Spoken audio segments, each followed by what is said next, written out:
On December 1, 1946, Paula Jean Weldon decided to take a break from studying and go for a hike on the Long Trail in Vermont's Glastonbury Mountains. Prior to leaving, the 18-year-old college student confirmed her plans with her roommate, and she was seen by several witnesses walking along the Long Trail. However, as reported by the Morbid Library, she seemingly vanished at some point along the way and was never seen again. Born in 1928, Weldon was the eldest of 4 children. As reported by the Charlie Project, she and her family lived in Stamford, Connecticut.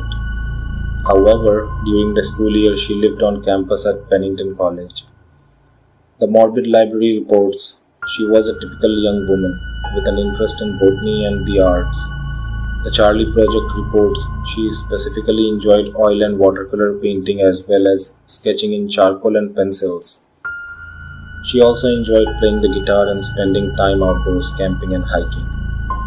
According to the Morbid Library, Weldon was a responsible student who worked in the Pennington College dining hall and dedicated much of her free time to her studies. On the day of her disappearance, Weldon had worked 2 shifts in the dining hall and spent a majority of the afternoon studying. According to her roommate, she eventually said she needed a break and wanted to go hiking for the remainder of the afternoon. According to witness reports, Paula Jean Weldon left her DV Hall dorm room at approximately 2:30 p.m.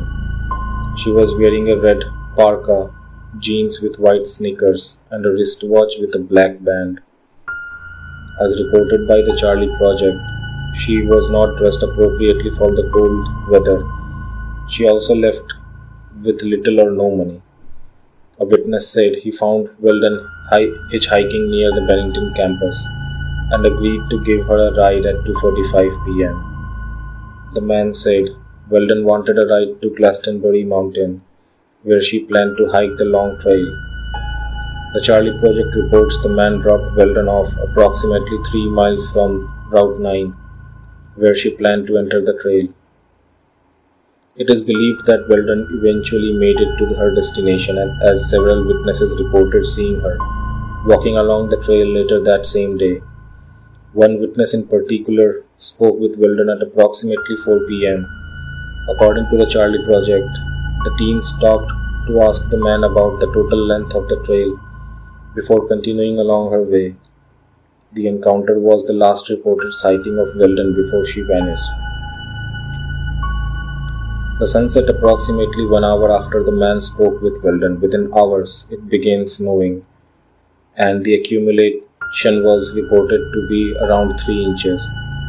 Weldon's roommate became concerned when she did not return from her hike, but she was not reported missing until the following Monday. When she failed to attend her scheduled classes, the university called Paula Jean Weldon's parents to see if they had heard from her or if she had returned home. She was reported missing after her parents confirmed they did not know anything about her whereabouts. As reported by the Morbid Library, all Pennington College students were required to sign out if they planned to leave campus and return after 11 p.m. They were also required to check back in upon their return. However, there was no record of Weldon checking in or out on December 1, 1946. In addition to Weldon's family and friends, the Connecticut and New York State Police Department began searching the Long Trail and surrounding region. Initially, authorities had assumed Weldon simply got lost or injured along the trail and ultimately died of exposure. However, despite conducting an extensive search, no trace of Weldon was ever found on or around the trail. In the hours after her disappearance was publicly announced, a waitress in Fall River, Massachusetts, contacted authorities to report seeing a young woman matching Weldon's description in the diner where she worked. The Morbid Library reports the waitress described the young woman as appearing disturbed. However, there are very few details available about the encounter or the young woman's specific state of mind. Another theory suggests Paula Weldon was depressed and may have either run away or committed suicide. According to some accounts, Weldon was considering changing her major from art to botany, but was struggling with the decision.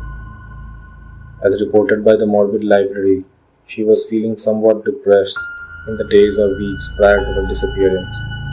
However, they did not believe she was severely depressed. Weldon's parents disagreed with the theory that she may have run away or committed suicide. Instead, they suspected her boyfriend may have been involved. The Morbid Library reports Weldon's father in particular did not approve of the relationship. According to reports, the only other thing linking the boyfriends to Weldon's disappearance was a report from a psychic. Although authorities did not consider the boyfriend to be a likely suspect, her father was insistent that they continue following the lead. The Morbid Library reports the dispute ultimately led to a breakdown in the relationship between Weldon's father and the authorities investigating her disappearance. One of the most compelling persons of interest in Weldon's disappearance was a man named Fred Gadet, who worked as a lumberjack and lived near the trail where Weldon vanished. In 1955, Gadet went to authorities and confessed to having information about Teen's disappearance and knowing where her remains were buried. However, he later recanted the confession and claimed he was simply seeking attention. Gadet also reportedly bragged to others about attacking and killing Weldon. As reported by Bennington Banner, another theory suggests Paula Jean Weldon's father was actually involved in her disappearance. In the week prior to Weldon's disappearance, she had been planned to return to her family's home in Connecticut to celebrate Thanksgiving. However, Weldon's roommate said she decided to stay on campus instead. The roommate also said Weldon and her father had a disagreement to her disappearance. Weldon's father also drew suspicion when he apparently vanished for 36 hours amid the search for his daughter.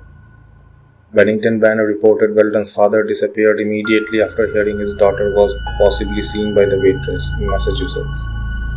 However, he did not tell anyone he was leaving or where he was going.